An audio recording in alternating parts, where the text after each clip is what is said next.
जय हिंद। नमस्कार फ्रेंड, ज्योति क्लासेस में आप सभी का एक बार फिर से स्वागत है। हेलो दोस्तों, कैसे हैं आप सभी? आई होप आप सभी बहुत ही अच्छे होंगे, स्वस्थ होंगे, स्टडी अपनी कंटिन्यू कर रहे होंगे। चलते हैं हमारी आज की मॉर्निंग की क्लास की तरफ।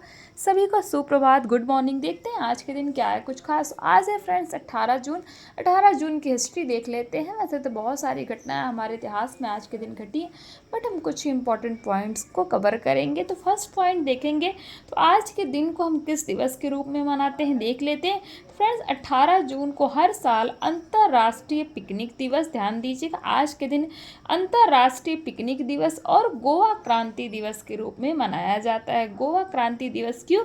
क्योंकि आज के ही दिन 1946 में गोवा में पुर्तगाली शासन के खिलाफ हुए आंदोलन की याद में यह दिन मनाया जाता है। तो ये तो हमने देख लिया आज के दिन को किस दिवस के रूप में मनाते हैं। सेकंड पॉइंट देखेंगे तो 18 जून 1858 में झांसी की रानी लक्ष्मीबाई ब्रिटिश सेना से लड़ते हुए वीरगति को प्राप्त हुई थी। जी हाँ, आज के ही दिन 1858 में झांसी की रानी लक्ष्मीबाई ब्रिटिश सेना से लड़ते लड़ते वीरगति को प्राप्त हुई। और आज थर्ड पॉइंट आज की हिस्ट्री के अंतर्गत देखेंगे तो 1987 में, ध्यान दीजिएगा, 1987 में MS स्वामीनाथन को पहला वर्ल्ड फूड प्राइज से सम्मानित किया गया। जी हाँ, आज के ही दिन 1987 में MS स्वामीनाथन को पहले वर्ल्ड फूड प्राइज से सम्मानित किया गया। तो ये तो हमने कुछ पॉइंट्स देख लिए आज के हिस्ट्री के बारे में। आई होप आज की हिस्ट्री आपको अच्छे से समझ में आई होगी। जो भी हमने 3 पॉइंट्स आज की हिस्ट्री के अंतर्गत कवर किया। अब चलते हैं हमारी होम साइंस की क्लास की तरफ। जैसा कि आप सभी जानते हैं कि इस चैनल के माध्यम से हम कर रहे हैं होम साइंस की सीरीज, जिसमें क्लास 6 से 12 की बुक को कवर कर रहे हैं। और अभी तक हमारा क्लास 6 से 10 कंप्लीट हो गया फ्रेंड्स। हम आगे क्लास 11 में। आई होप आपने हमारी सारी प्रीवियस क्लासेस देखी होगी। नहीं देखिए तो प्लेलिस्ट में जा करके जिस भी कॉन्सेप्ट में आपको जो भी डाउट है आप देख सकते हैं, क्योंकि क्लासेस वाइज प्लेलिस्ट आपको प्रोवाइड कराई गई है। क्यों?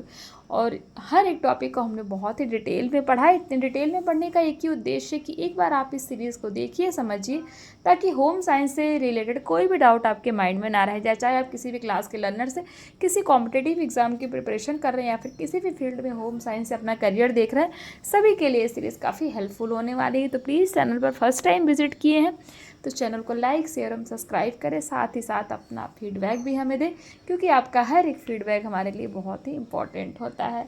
जी हाँ फ्रेंड्स, तो चलिए चलते हैं इसी के साथ अपनी क्लास की तरफ।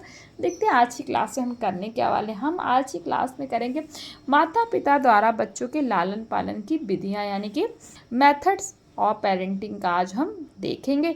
बट इसको स्टार्ट करने से पहले प्रीवियस क्लास में क्या पढ़ा है एक बार क्विक रिवीजन कर लेते हैं, क्योंकि आप सभी जानते हैं कुछ भी नया सीखने से पहले पहले आपने क्या सीख रखा है उसका रिवीजन करना कितना इम्पोर्टेंट होता है। तो ये देखिए, प्रीवियस क्लास में हमने देखा था आयु के अनुसार बच्चे का कद, यानी कि उम्र के हिसाब से बच्चे की हाइट कितनी होनी चाहिए, ये पूरा चार्ट हमने देखा था और आपको ये चार्ट समझ में भी आया होगा। फिर हमने क्रियात्मक विकास के बारे में पढ़ा था कि क्रियात्मक विकास क्या होता है। क्रियात्मक विकास की उपलब्धियाँ देखी थी कि जन्म से लेकर 3 माह तक के बच्चे कौन सी उपलब्धियाँ प्राप्त कर लेते हैं, यानी कि वो क्या करना सीख जाते हैं। जैसे हमने देखा था जन्म से लेकर 3 महीने तक का जो बच्चा होता है वो सिर को उठाना और उठाए रखना आरंभ कर देता है। नवजात के बारे में हमने देखा था, तो जो नवजात शिशु होता है अपने सिर को थोड़ा सा इधर उधर हिला सकते हैं। नवजात, आप बताइए नवजात किसको कहते हैं? हमने प्रीवियस क्लासेस के माध्यम से पढ़ा है। 6 से 8 महीने का जो बच्चा होता है वह किसी बड़े व्यक्ति की सहायता से अथवा सहारा देने वाली पट्टी के सहयोग से बैठ सकता है, यानी कि किस उम्र में कितने महीने में बच्चा कौन सी योग्यता प्राप्त कर लेता है, अपनी एज के अकॉर्डिंग क्या क्या वो सीख जाता है, वो सभी हमने देखा था। फिर हमने भाषा का विकास देखा था। भाषा के विकास की अवस्थाएं देखी थी, जिसमें हमने रोना, कूकू करना, तुतलाना है, ये सारी चीज़ें हमने देखी थी। सामाजिक भावात्मक विकास हमने देखा था, जिसमें हमने देखा था सामाजिक भावात्मक विकास को किस तरीके से हम बांट सकते हैं। तो आरंभिक संबंध तथा मनोभाव देखा था। अपनत्व की भावना का विकास देखा था। माता पिता के साथ संबंध देखा था। बाल मनोभाव देखा था। ये किसके अंतर्गत हमने देखा था? तो सामाजिक भावात्मक विकास के अंतर्गत हमने ये सारे ही पॉइंट्स जो है कवर किए थे। तो तो आई होप आपका एक बार प्रीवियस क्लास का रिवीजन हो गया होगा। अब चलते हैं, देखते हैं माता पिता द्वारा बच्चों के लालन पालन की विधियाँ। हमने सब कुछ तो देख लिया, भाषा का विकास देख लिया, भाषा के विकास की अवस्थाएं देख ली, सामाजिक भावात्मक विकास देख लिया, आरंभिक संबंध तथा मनोभाव जाना, अपृत्य की भावना का विकास हमने देखा, माता पिता के साथ बच्चे का संबंध कैसा होता है, बाल मनोभाव क्या होता है, ये सब हमने पढ़ लिया। अब हम देखेंगे माता पिता द्वारा बच्चे के लालन पालन की कौन सी विधियाँ यानी कि मेथड ऑफ पेरेंटिंग हम पढ़ने वाले हैं। बच्चों को अभिभावक द्वारा पाल पोस कर बड़ा करने की प्रक्रिया ही लालन पालन कहलाती है। लालन पालन किसे कहते हैं? तो बच्चों को अपने अभिभावक यानी कि उनके माँ बाप के, उनके पेरेंट्स के द्वारा पाल पोस कर बड़ा करने की जो विधि होती है, जो प्रक्रिया प्रोसेस होता है, उसी को हम लालन पालन कहते हैं। माता पिता की अच्छी परवरिश बच्चों के विकास पर अत्यधिक प्रभाव डालती है। बच्चा उसी प्रकार व्यवहार करना सीखता है जो हमारे समाज में उपयुक्त माना जाता है। समाजीकरण वह प्रक्रिया है जिसके द्वारा बच्चे व्यवहार, कौशल, मान्यताएं, धारणाएं तथा मानक सीखते हैं। माता पिता द्वारा बच्चों के प्रति दर्शाए गए उत्साह, प्यार तथा स्नेह की मात्रा में भिन्नता होती है। माता पिता में यह भी भिन्नता होती है कि वे अपने बच्चे के अनेक व्यवहारों के प्रति कितने प्रतिबंधात्मक या अनुमति देने वाले हैं। प्रतिबंधात्मक माता पिता अपने बच्चों पर अनेक नियम थोपते हैं, यानी कि प्रतिबंधात्मक का मतलब प्रतिबंध लगाना, रोक टोक करना है। तो प्रतिबंधात्मक माता पिता जो होते हैं अपने बच्चों पर अनेक नियम थोपते हैं तथा उनकी निगरानी करते हैं। अनुमति दाता माता पिता बच्चों को स्वयं निर्णय लेने की अनुमति देते हैं तथा जरूरी बातों पर बच्चों को डांटते हैं। माता पिता की अनुशासनात्मक प्रणाली के आधार पर भी बच्चे की पालन प्रक्रिया का वर्गीकरण किया जा सकता है। तो देखते हैं, नंबर 1 है स्नेहोमुखी अनुशासनात्मक दृष्टिकोण। ध्यान दीजिएगा, पहला क्या है? स्नेहोमुखी अनुशासनात्मक दृष्टिकोण अर्थात अफेक्शन ओरिएंटेड डिसिप्लिन अप्रोच। कुछ माता पिता बच्चों को उनके द्वारा किए गए कार्यों के परिणाम के आधार पर अनुपयुक्त कार्य करने से रोकते हैं। ऐसे माता पिता अनुशासनात्मक रूप से कठोर होने पर भी बच्चों के साथ स्नेहमय और कोमल व्यवहार रखते हैं। दूसरा है शक्ति उन्मुखी अनुशासनात्मक दृष्टिकोण अर्थात power oriented approach of discipline. कुछ माता पिता अपने बच्चों के बिना तथा कारण बताए किसी विशिष्ट व्यवहार को करने से रोकते हैं तथा उनके लिए शारीरिक दंड का प्रयोग करते हैं। सामान्यतः बच्चों में अच्छे गुण तभी आ सकते हैं जब माता पिता उन्हें अपने आचरण में अपनाएं। बच्चों को दंड देने की अपेक्षा माता पिता को उनके साथ धैर्यपूर्वक बात करनी चाहिए। तो ये तो हमने देख लिया माता पिता द्वारा बच्चों का लालन पोषण किस तरीके से किया जाता है। अब देखते हैं भाई बहन तथा मित्र मंडली के साथ बच्चों का संबंध कैसा होता है।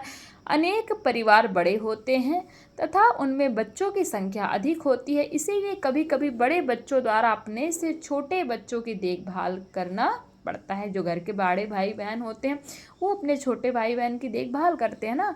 अधिकतर बच्चों की आयु में अंतर नहीं होता है, इसलिए बड़े भाई बहन द्वारा ही माता पिता के समान स्नेह एवं वात्सल्य का व्यवहार दिखाना पड़ता है। भाई बहनों के मध्य सकारात्मक संबंध बच्चों को भावनात्मक समर्थन तथा प्रोत्साहन प्रदान कर सकता है। बड़े भाई बहन व्यवहार का एक मानक निर्धारित करते हैं जिसका छोटे भाई या बहन अनुसरण करने का प्रयास करते हैं, यानी कि जैसा उनका जो भी बच्चे का बड़ा भाई है या उसकी बहन है वो जैसा व्यवहार करेगा, जैसे जैसे प्रतिक्रिया करेगा, वही जो है छोटा भाई या छोटा बच्चा जो है घर में वो सीखेगा और बड़ा होकर के वो इसके भी व्यवहार उसी तरह होते जाएंगे अपने भाई बहन की तरह। बच्चों की आयु बढ़ने के साथ साथ उसकी मित्र मंडली भी बढ़ती जाती है। बच्चा अपनी हम उम्र के बच्चों के साथ खेलता है, पढ़ता है तथा बातें भी करता है, जिससे उसका सामाजिक व भावात्मक विकास होता है। तो ये आपको समझ में आ गया होगा कि माता पिता द्वारा बच्चे के लालन पालन की कौन सी विधियां हैं, किस तरीके से उनका लालन पालन माँ बाप करते हैं। भाई बहन तथा मित्र मंडली के साथ बच्चे का संबंध कैसा होता है ये हमने देख लिया।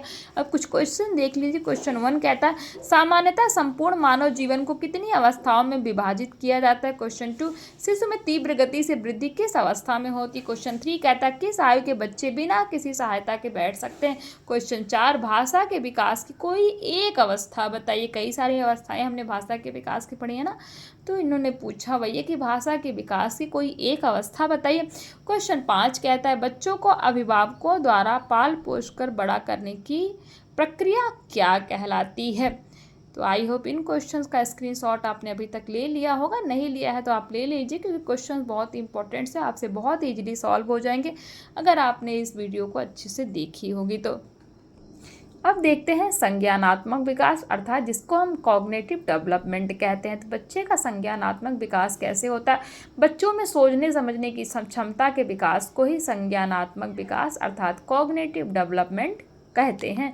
संज्ञानात्मक विकास एक ऐसी बौद्धिक प्रक्रिया है जिसमें विचारों के द्वारा ज्ञान प्राप्त किया जाता है। संज्ञान शब्द का अर्थ होता है जानना या समझना। संज्ञान शब्द का अर्थ क्या होता है, किसी चीज़ को जानना या समझना। हम किस प्रकार अपने परिवेश को जानते हैं, हम किस प्रकार की सूचना प्राप्त करते हैं तथा उनकी व्याख्या करते हैं तथा कैसे परिवार बनाते हैं। सोचने में शामिल मानसिक प्रक्रियाएं निम्नलिखित है। नंबर 1 है, हम कुछ भावनाओं को अनुभवों के साथ, कुछ व्यक्तियों को विशिष्ट प्रकार के व्यवहारों के साथ तथा किसी मौसम को विशिष्ट माह से जोड़ देते हैं। जैसे हम बोलते हैं ना कि कुआर आ गया, कुआर आप समझते हो ना, जो हमारा अक्टूबर, कुआर, कार्तिक, अक्टूबर, नवंबर का जो हमारा मौसम होता है उसको हम कुआर कार्तिक के नाम से जानते हैं। तो इन्होंने वही बोला ना, किसी मौसम को विशिष्ट माह से जोड़ देते हैं।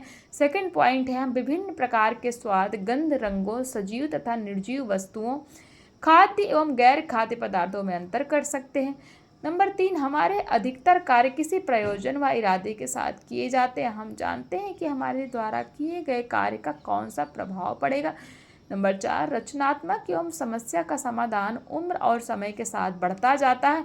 उदाहरण के लिए जब हम स्कूल जाने के लिए दूसरे रास्ते को चुनते हैं क्योंकि पहले मार्ग में अवरोध रहता है, तो हमारे भीतर स्थिति से निपटने की क्षमता विकसित होती है। नंबर 5, जब हम किसी काल्पनिक स्थिति के बारे में सोचते हैं अर्थात हम इमेजिनेशन करते हैं, तो हमारा मस्तिष्क उस तरह के तर्कपूर्ण विचार सामने लाता है।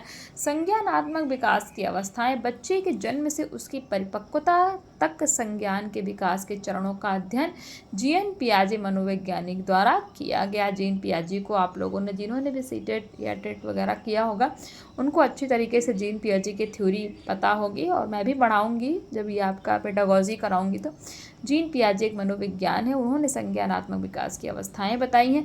तो उनके अनुसार बच्चों की संज्ञानात्मक प्रक्रियाओं का विकास व्यवस्थित क्रम या चरणों की एक श्रृंखला में होता है। कुछ बच्चे विशेष उम्र में दूसरों की तुलना में अधिक उन्नत कर सकते हैं, यानी कि दूसरे बच्चों की तुलना में अधिक जल्दी उनके अंदर सोचने समझने की क्षमता विकसित हो जाती है, अधिक जल्दी दूसरे बच्चे की तुलना में वो अनुक्रिया देने लगते हैं। तो मतलब आप कह सकते हो कि उनका डेवलपमेंट बहुत तेज़ी से होता है।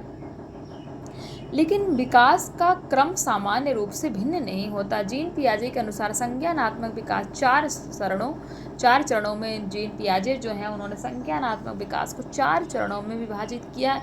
पहला है संवेदी क्रियात्मक चरण, दूसरा पूर्व प्रचलात्मक चरण, तीसरा ठोस प्रचलनात्मक चरण तथा औपचारिक प्रचलनात्मक से होकर गुजरता है। ये 4 चरण जो हैं इनको जीन पियाजे ने विभाजित किया है 4 चरणों में संज्ञानात्मक विकास को, जिसे निम्न प्रकार से समझा जा सकता है। संवेदी क्रियात्मक चरण जो उन्होंने बताया है, यानी कि सेंसरी मोटर डेवलपमेंट, जिसको जीन पियाजे ने किया है, वो क्या है, 0 से लेकर 2 वर्ष का बच्चा संवेदी क्रियात्मक चरण के अंतर्गत अर्थात सेंसरी मोटर के अंतर्गत आता है। विकास का यह चरण जन्म से लेकर 2 वर्ष की आयु तक रहता है। इस अवधि के दौरान शिशु के द्वारा अपनी ज्ञानेंद्रियों का प्रयोग करके अपनी क्रियात्मक क्षमता के माध्यम से परिवेश को समझने का प्रयास किया जाता है, इसलिए इसे विकास की संवेदी क्रियात्मक अवधि अर्थात सेंसरी मोटर स्टेज कहा जाता है। इस अवस्था में शिशु संसार में दिखाई देने वाली वस्तुओं को समझने का प्रयास करते हुए नई नई कल्पना को विकसित करता है। एक बालिका जिस रूप में खिलौने को देखती है उसी रूप में उस खिलौने की कल्पना भी करती है। बच्चों में चूषण प्रतिवर्त अर्थात सकिंग रिफ्लेक्स सहित अनेक प्रतिवर्त होते हैं। 2 माह की आयु होने पर शिशु आसपास की वस्तु को देखना शुरू कर देता है। 3 माह की आयु तक शिशु समझने का प्रयास करने लगता है।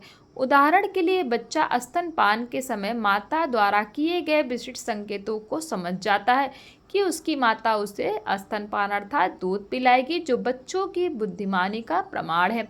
जब बच्चा 4 से 8 महीने का होता है तो उस उम्र वाला शिशु यह समझता है कि उसकी क्रियाओं का प्रभाव पड़ता है, अर्थात जो जो वो एक्टिविटी करता है उनके पेरेंट्स पर उसका इफेक्ट पड़ता है। 8 से 12 महीने के बीच वाला जो बच्चा होता है वह जानता है कि किस क्रिया का क्या प्रभाव पड़ेगा। 12 से 18 महीने की आयु के बीच का बच्चा विभिन्न तरीकों का प्रयोग करता है और 18 से 24 महीने की आयु के बीच का जो शिशु होता है वो महत्वपूर्ण उसका विकास होता है। इस उम्र में शिशु मानसिक रूप से घटना पर विचार करना तथा वस्तुओं तथा लोगों को स्मरण करने लगता है, यानी कि चीज़ों को वो समझने लगता है। जिसको एक बार देख लिया वो बच्चे को वो इंसान याद रह जाता है, उसको भूलता नहीं है।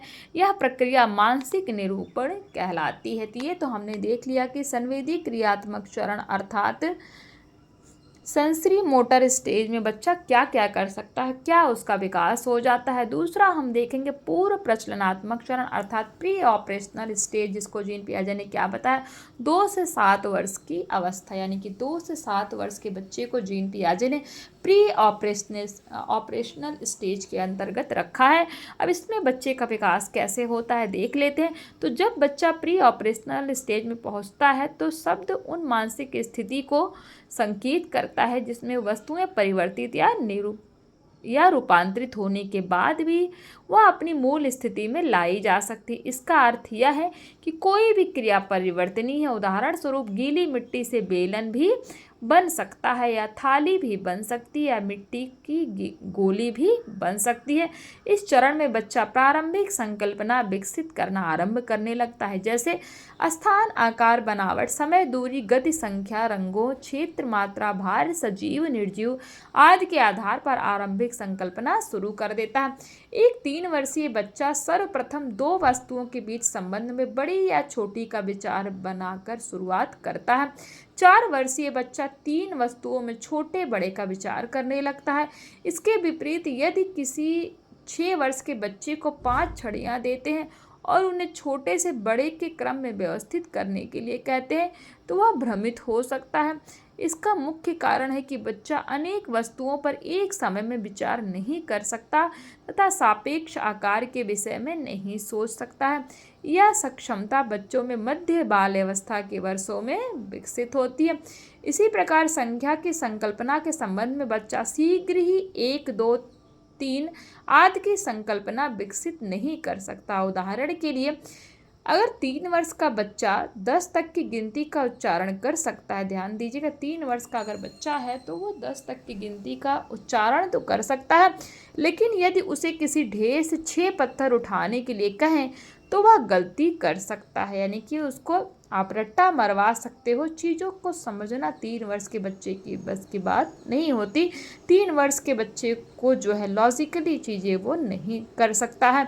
तो वही ये बोल रहे हैं कि 3 साल का अगर बच्चा है तो वो उसको आप गिनती गिनवा दो 1 से लेकर 10 तक तो काउंटिंग तो कर लेगा, लेकिन आप कोई पत्थर कोई चीज़ रखी है, सपोज़ आपके घर में टॉफ़ी रखी है और उसमें से ला के उसको बोल दो कि 6 टॉफ़ी ला करके दे दो है तो वो उसमें भ्रमित हो जाएगा। तो वही ये कह रहे हैं यदि उसे किसी ढेर से 6 पत्थर उठाने के लिए कह दो तो वह गलती कर सकता है। संख्या की संकल्पना विकसित करने में बच्चा पहले अधिक तथा कम, एक तथा अनेक, शून्य तथा अनेक या एक अधिक कम समान की संकल्पना विकसित करता है। तत्पश्चात धीरे धीरे 3, 4, 5 आदि की गणना सीखता है। विद्यालय पूर्व बच्चे की सोच को पूर्व प्रचलनात्मक कहा जाता है। क्या कहा जाता है? पूर्व प्रचलनात्मक कहा जाता है, क्योंकि वह अभी किसी क्रिया को मानसिक रूप से परिवर्तित नहीं कर सकता। वह उस स्थिति में तर्क के बजाय जो दृश्य है उससे अधिक प्रभावित होता है। इसीलिए देखो ना, जब बच्चे प्री प्राइमरी में जाते हैं तो उनको चीज़ें क्या की जाती हैं, फिगर के माध्यम से समझाई जाती है। जैसे ए फॉर एप्पल, तो वो तर्क तो कर नहीं सकता, लेकिन जब उसको आप एप्पल दिखाएंगे तो उस बच्चे को पता हो जाता है कि हाँ एप्पल इस तरीके से दिखता है। इस फ्रूट को देख करके वो बता देगा कि ए फॉर एप्पल होता है। इसीलिए बच्चे को जो प्री प्राइमरी का जो बच्चा होता है उसको फिगर के माध्यम से चीज़ें समझाई जाती हैं, यही वजह होती है। नेक्स्ट देखते हैं। विद्यालय पूर्व आयु के बच्चों की सोच की विशेषताएं निम्नलिखित है। नंबर 1, संरक्षण बनाए रखना अर्थात कंजर्वेशन क्या होता है, कंजर्वेशन। दूसरा है क्रमांकन अर्थात सीरिएशन। तीसरा है किसी अन्य व्यक्ति के नज़रियों को समझना अर्थात talking and other persons perspectives. और चौथा है जीववाद अर्थात एनिमिज्म। तो ये सारी चीज़ें फ्रेंड्स हम कल की क्लास में यानी कि नेक्स्ट क्लास में अपने करेंगे, क्योंकि क्लास बहुत बड़ी हो जाएगी। मैं नहीं चाहती ज़्यादा बड़ी क्लास आपको प्रोवाइड कराई जाए जिसकी वजह से आप बोर हो। थोड़ा पढ़िए बट अच्छे से पढ़िए। तो कल की क्लास में हम ये सारी चीज़ें पढ़ेंगे, बहुत इंपॉर्टेंट है। धीरे धीरे ये चैप्टर भी हमारा कंप्लीट होने वाला, बहुत इंपॉर्टेंट है। मैंने बोला ना, किसी भी तरह का टीचिंग एग्ज़ाम की आप प्रिपरेशन कर रहे हैं, चाहे वो कोई भी एग्ज़ाम हो, हर जगह ये जो है हम जो पढ़ रहे हैं ग्रोथ एंड डेवलपमेंट और जो जीन पियाजे की थ्योरी हम अभी पढ़ रहे हैं, ये पूछी जाती, चाहे वो कोई सा भी एग्ज़ाम आपका हो। तो प्लीज़ इसको आप इग्नोर नहीं कर सकते, बहुत इंपॉर्टेंट है। तो आज की क्लास को यहीं तक रखते हैं। नेक्स्ट क्लास में हम स्टार्ट करेंगे क्या, संरक्षण बनाए रखना अर्थात कंजर्वेशन क्या होता है, इसके बारे में हम पढ़ेंगे। तब तक के लिए जय हिंद, नमस्कार। हंसते रहिए, मुस्कुराते रहिए, एक दूसरे की हेल्प करते रहिए और चीज़ें समझ में आ रही हैं तो चैनल को सब्सक्राइब करके बेल आइकन प्रेस कीजिए। जय हिंद।